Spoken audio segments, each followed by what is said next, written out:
Hello guys, so let's solve the two sum problem. Here in LeetCode we can see that the problem states given an array of integers nums and an integer target, return the indices of the two numbers such that they add to target. So here we have got an array nums and a target. Now we need to find the indices of the number that adds up to 9.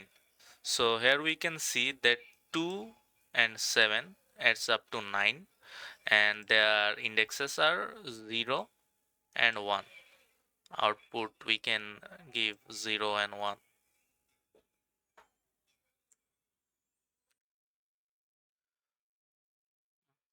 Okay, but in interview the interviewer can also want us to just give the numbers instead of returning the indices of the numbers. Like here we might need to give 2 and 7. So this problem has two variants. One where we need to return the indexes of the numbers, and one where we need to return the numbers. We do not need to return the indices in this case. Okay, now how we can solve this problem? There are multiple approaches using which we can solve this problem. Now let's first do the brute force version.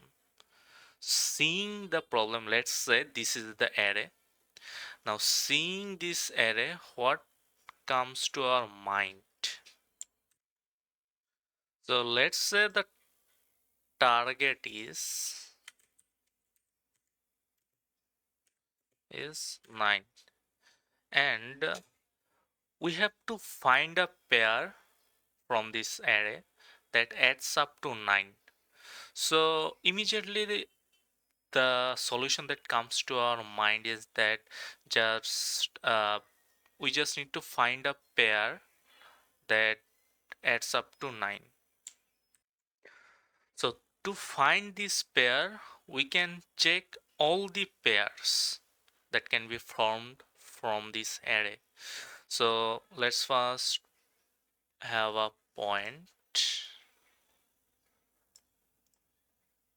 and now we have 11. Now let's make a pair with 2. 11 and 2 are 13. It is not 9, so it is not a correct pair. And 11 and 15, also not a pair. 11 and 7, also not a pair. Then let's go to another loop, the next loop. Then again check for pairs. So we have already checked 11 and 2, no need to check that. We can check 2 and 15, it is 17, not a pair. But when we check 2 and 7, it is 9. So we have got our pair 2 and 7. Okay, so now let's check the code on how we can code it. I have already implemented the code. I will just show it to you. So this is our brute force solution in Python. So what are we doing here is we are taking a for loop and running it through the end of the list -1. So it will run uh, till 15. Okay, I'm leaving the 7. Okay, so first we are running a loop, then what are we doing? We are marking a number. So here, as I said, we are going to mark this 11. Then we are going to take another loop. We are taking another loop because with 11 I need to compare with all the other elements, that if the pair adds up to 9, that's why I need another loop. So here I can say Here is another loop for j in range. Now this one is starts by adding 1 from our previous loop, and it will go till the end of the loop. So it will go till the end of the list here. Now here we in this second loop we mark another number here 11, and we mark 2.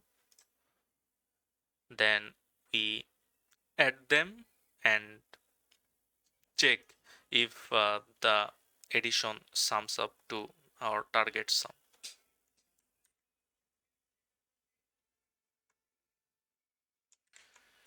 If it sums up to the target sum, then these are the answer, and I'm returning the answer. So I'm targeting 11, and in the inner loop I'm checking the pair like 11 12 11 15 11 7 and seeing if any target sum appears, and if not, then going to another loop and doing the same thing. Now let's see the time and space complexity. Here we are using two loops. This is the first loop, which uses big O of n, and the inner loop also uses big O of n. So as a result, both of these are making big O of n square time complexity. And as we are using constant space, the space complexity is big O of 1.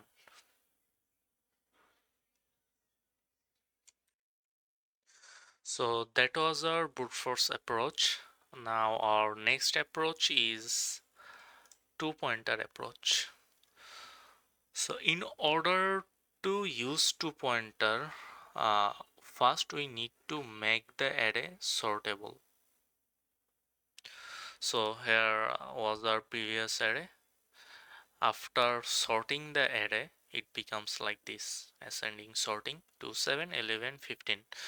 Now we are going to take two pointers, one pointer and the second pointer.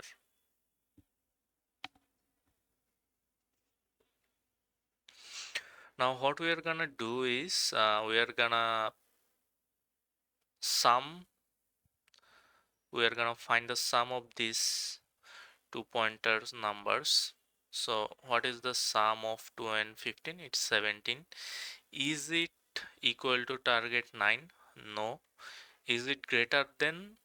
Now we'll check if the sum is greater than the target or less than the target. So the sum is clearly greater than the target, which is 9. So what we are gonna do is we are gonna get this right pointer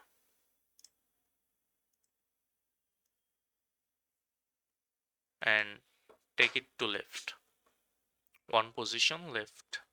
Then we are going to again sum these two number, 2 and 11. Does this sum up to our target? No. Is it greater? Yes. Then we are going to again take this right pointer and take it to one left.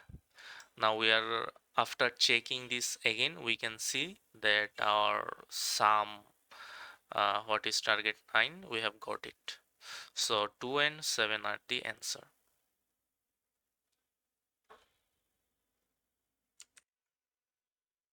Okay, now let's say the target is 18. Take our pointer back. Now what we would have done is, first we are going to check this is 2 and 15 sum up to 18. No. So it is less than our target. We are going to take this left pointer to right. Then we are gonna again check, and this time we are finding that 15 and 17 are greater than 18. So I'm going to take this pointer to one left. Now these two sums up to our target, so these two are the answer. Okay, now let's go to the code. But before going to the code, remember we had two types of variants of our question.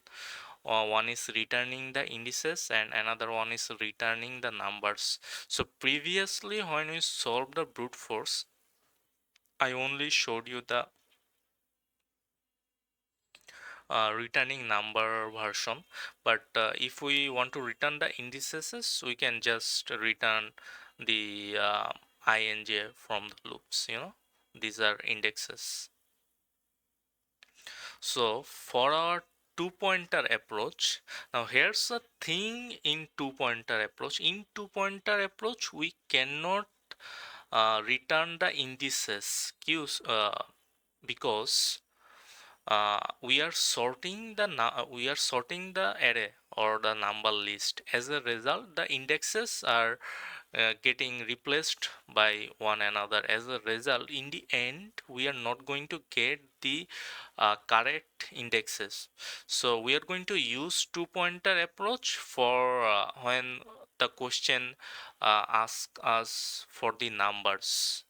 In that case we can use the two pointer approach, but in case of returning the indexes, we should not use this two pointer approach.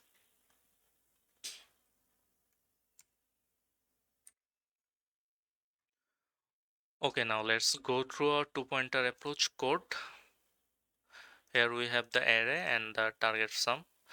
So we are going to first sort the array.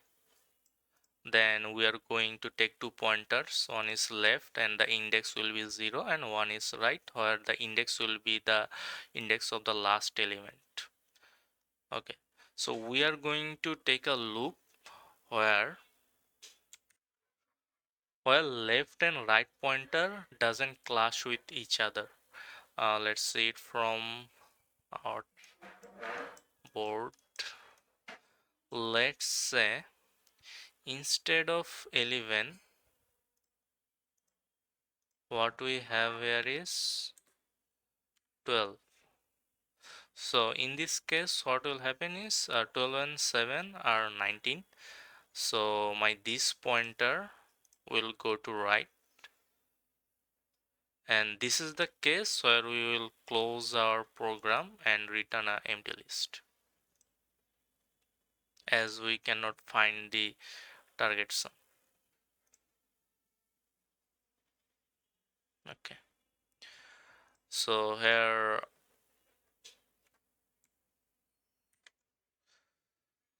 first we are doing the summation of left and right pointers number and checking if it sums up to our target sum. If it sums up, then we return the numbers, and if the current sum is less than our target sum, we increase our list pointer by 1, and if our current sum is greater than target sum, then we subtract our right pointer by 1.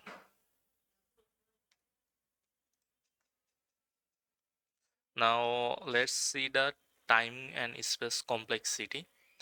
Now this sorting here, sorting the list, it takes big O of n log n, and this array here it takes, sorry, this loop here it takes big O of n. So adding both of these we get big O of n log n, and as we are using constant space, that space complexity is big O of 1. Okay, now let's check our next approach using hash table, which is the most efficient one. So using hash table we can solve this to some problem.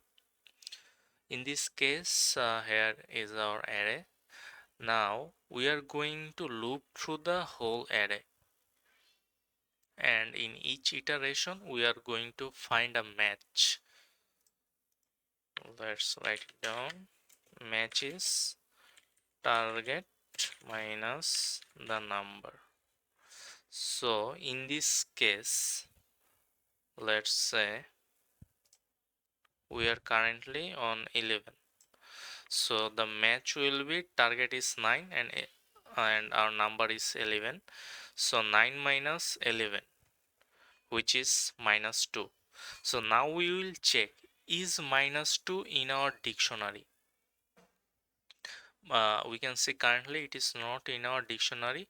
So what we are going to do is we are going to mark 11 true, that we have 11.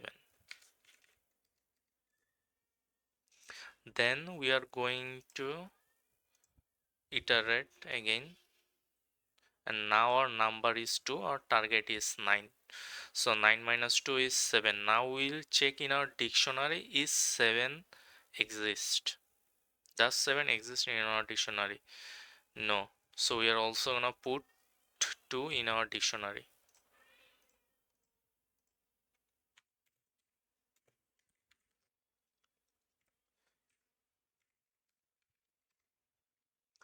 Then we have got 15.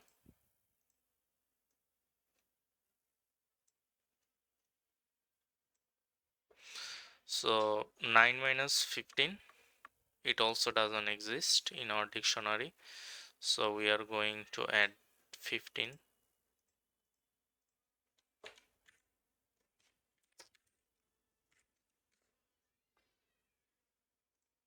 Now we are going to again check our next number. Now the next number is 7. Our target is 9 and number is 7. So 9 minus 7 equals to 2. Now in our dictionary we can see that we have 2.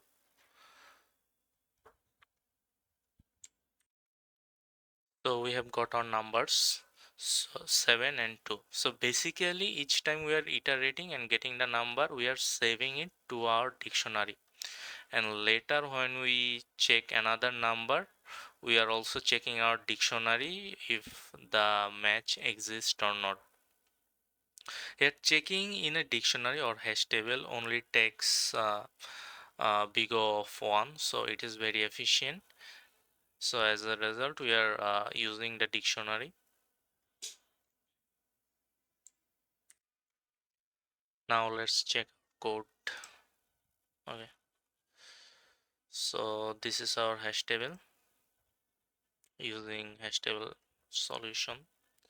Here we are first taking a dictionary, then we are running a for loop through the whole array and checking the matches or target sum minus the number that we are currently on. Now every time we are checking if the match is in our dictionary. If it is, then we are just returning the numbers. If it is not, then we are storing that number as true in our dictionary.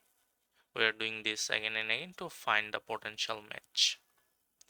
Now here the time complexity for this loop, the time complexity is big of n, and that's all. So the time complexity is big of n, and the space, as we are saving every numbers to our hash table, in worst case scenario we might have to store all the numbers. So in that case the space will be big O of n. So here the space is also n, big O of n. Now this solution is for the returning numbers variant of our question. If we want to return the indexes, in that case here instead of saving 11 as true, we can save the indexes. So for 11 it is 0, for 2 it is 1, for 15 it is 2, and in the end, instead of printing the numbers or returning the numbers, we can just return their indexes. I will link the code so that you can see. Well, the video is getting longer and I will wrap it up soon. So I have said many things and it might be hard to remember all the things. So I have also created a blog. I will add this link to the description. Here everything what I have said and the course are available here, and also the details are available here. You can check this out. In the end, let's compare the solutions.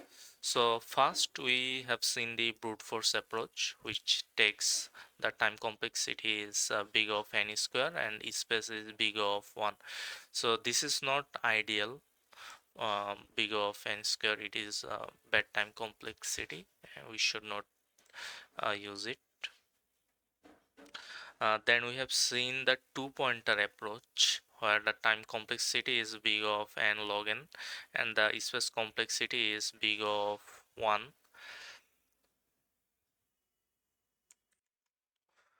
We can use two-pointer approach when you can see that when minimizing extra space is crucial. As we can see, the space complexity here is big of 1, and we have also a time complexity that is better than brute force. So if our target is minimizing extra space, then we can go with the two-pointer approach. And in case the question wants us to return the indices, we also should not use this two-pointer approach, because in that case we won't be able to return the uh, correct indexes. But I have added a special note. Please also check this out. So let's say the interviewer says that the array is already sorted. So in that case, we do not have to sort this. So we won't be needing this n log n. As a result, the n time complexity will be big of n and space complexity is big of 1. So in that case, the two-pointer approach becomes the best approach. Okay, lastly, we have used the hash table approach where the time complexity is big of n and space complexity is also big of n. So this is the optimal approach. So using these points, you can decide which approach to take. Okay, so thank you for being with me and watching the video. Hope you liked it.